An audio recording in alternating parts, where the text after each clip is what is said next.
joining us right now for the first time on this particular show. He does a tremendous job covering the draft for the Inquirer, and experience the new look of Inquirer Sports, where fans can read, watch, and listen to their favorite reporters and columnists. Go to Inquirer.com/sports on the Comcast Business Hotline. Mr. Devin White, Devin Jackson, how you doing today, Devin? I'm doing great. Thanks for having me on, and always love this time of year. The NFL draft is the best time of year, and we're a few weeks away, so looking forward to discussing it and, talking about some of these draft prospects. Yes, indeed. So first things first, I want to look at the Eagles and the makeup of their roster right now. Now, we know after the draft, with Howie being very conscious of compensation picks, they'll make some trades and they'll make some signings. But right now, going into the draft, which position do you think they need to most address before we get to any specific players? I would say I would probably look at safety as probably one of those positions that needs to be addressed, just because, you lose C.J. Gardner-Johnson or you decide to trade him. And, you have Reed Blankenship. He's been a great veteran, a great veteran presence, has had some consistent play as a former undrafted free agent, but playing opposite of him is a little bit of a question mark. I know, a lot of people are optimistic about what Sidney Brown can bring. But obviously, coming back from his injury last year or towards the end of his rookie year and coming back in the middle of last year, just hasn't quite found his footing yet. But I think, when you look at the secondary specifically, and the reason that they were able to win the Super Bowl is the secondary was a big reason, and them going out and getting Quinyon Mitchell and Cooper DeJean in the draft. Isaiah Rodgers was added as kind of a veteran presence as well in that room. But you look at the safety position, it's just Reed Blankenship, a guy that's taken most of the snaps and started most of the games in that room. So I think safety will probably be my choice and the biggest area of need to address. Sitting where they are, sitting at 32, what are the chances that Howie trades out of there? I would say there is certainly a good chance, just because I feel like the strength of this draft is really in that 35 to 75 range of the draft, where you get a lot of good players that are probably ranked pretty similarly. So obviously you don't want to get completely out of that that mix, but after the first probably 10, 12 picks, a lot of teams, there's kind of a wild card on who exactly is going to go in the first round and first round caliber players. So I think, trading out at 32 would be a smart move, of course, to acquire more picks in this particular draft, but more particularly day 2 and some early day 3 picks. But I think, it would make a lot of sense to trade out at 32, especially if the player they want isn't there.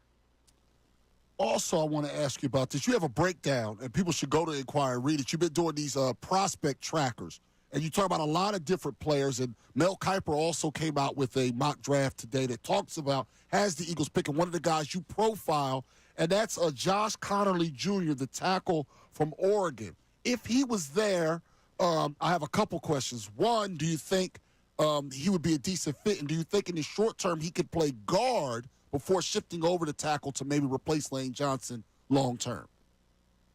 Yeah, when I think of an Eagles pick, and especially if they pick an offensive lineman, they're looking guys that can play right now. So I think Connerly, first of all, I think he can play both guard and tackle. Obviously, you want him at tackle and use some of the athleticism. He's a former running back. He played running back in high school before going over to the offensive line as a junior in high school. So he's still really relatively new to the position.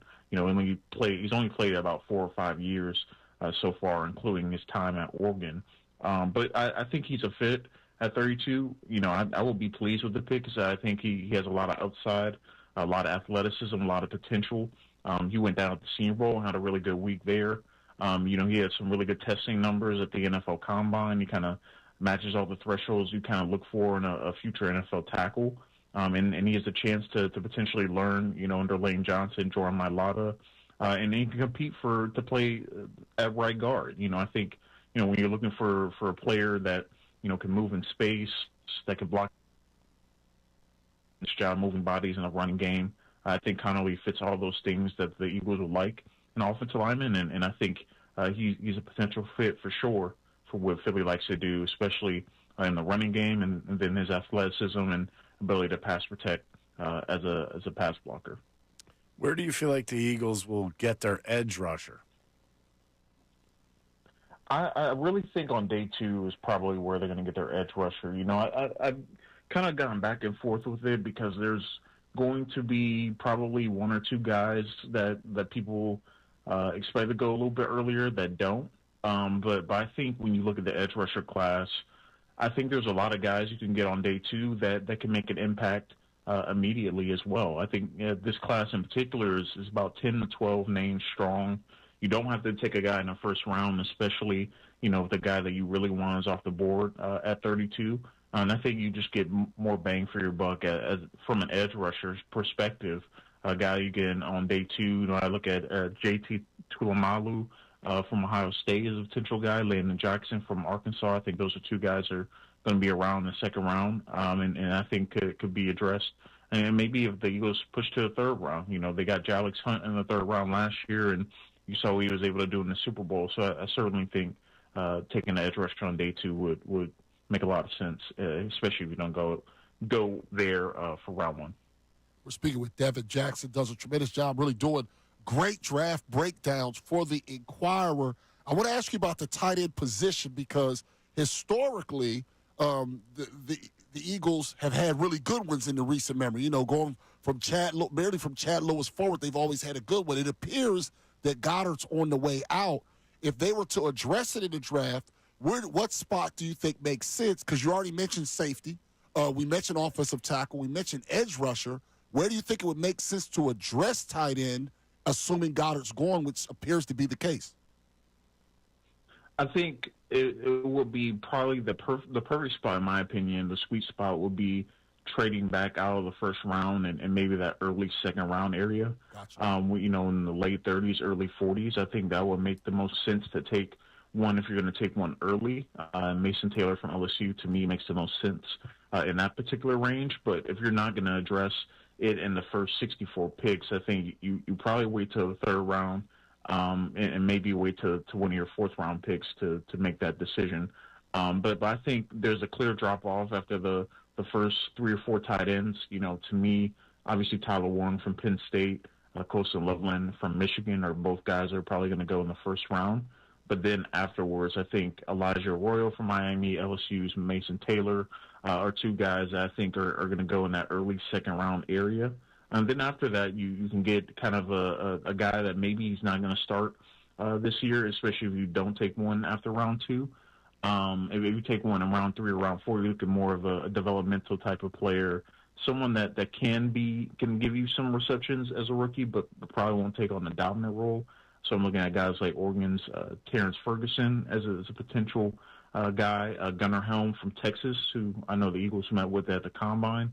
So I think that's kind of the way that I see it is a trade back from 32 to me probably signals they probably were going in a direction of tight end early on. But they decide to wait a little bit on tight end. I think they're looking for more of a guy that they can kind of grow and develop in their tight end room. Obviously, with the loss of Slay, there's you have Keely Ringo, who could possibly be the corner for the Eagles. But will they be in the market there for a cornerback, and when would they be looking there? I think for the cornerback situation, I think it's interesting, especially with some of the visits that they've had recently or some of the announced visits with Trey Amos from Ole Miss. I know they met with Maxwell Harrison from Kentucky, and they met with Jacob Parrish from Kansas State. But I think when you look at the way that they're structured and the way that the room is looking, I don't think they'll take a corner early. I think they will take one at some point in the draft, just because you want to continue to add bodies into that room, add more young talent into that room. But I'd be surprised if they take corner early, just because I think they obviously have a lot of belief in Quinyon Mitchell and Cooper DeJean. I think they're going to give Keely Ringo a chance to win the job. Obviously they signed Adoree Jackson in free agency too. So I think they have a lot of resources and have invested a lot of resources into the cornerback room already. So I think it's kind of a due diligence thing where they want to at least check out the corners and see if there's a possibility they may be able to upgrade once again. But I think just depending on, the way that it's trending, the way that their cap situations are going to come up in the next few years, I can't see them having 3 high-level corners that they're going to have to eventually pay 1 or 2 of them to stay at the end of their contract. So I'll be surprised if they go corner early. Real fast, Devin, one last thing. Overall, you've looked at all the positions. What's the best individual position you think in this draft? Every year is so different.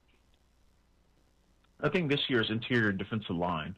You have guys obviously at the top. You think about Mason Graham as probably the top interior defensive lineman out of Michigan, but there's just so many names that you go down the list. That there's so many players that could go in the first 100 picks, 106 picks. I think is the first 3 rounds. Right now I have I'm looking at my big board and I have like 150 players. Like there's like 13 or 14 of them in the top 100. That's just how deep the position group is. And I think there's so many players that you can find different roles for, where there's run stoppers, where there's pass rushers, where there's guys that are a mix of both. So I think that's a position, obviously you look at the Eagles and that's a particular position in particular that I think they're going to draft and probably draft pretty highly just because, you want to continue to infuse interior defensive line talent into your room. Losing Milton Williams, you got Jordan Davis's, final year of his contract coming up. So I think that's going to be a position they go after, and I think it's a group that is the most talented in this particular class. And right behind them, I'd probably say the running back class is right after the interior defensive line class. Well, Devin, great stuff. We really appreciate it. Again, everybody should be you. You have all these great ones. I have one of them in front of you where you talk about Shamar Turner, Dylan Fairchild, because they have visits coming to Philly. So really appreciate the time, man, and we'll talk to you soon. Yeah, absolutely. Thanks so much for having me on. All right, that was Devin Jackson on the Comcast Business Hotline. Does a great job covering the draft for the Inquirer. Thanks so much, everybody, for watching. Really appreciate it. If you want more of this content, make sure you like and subscribe. And you can do that kind of over here if you want more of the best show ever.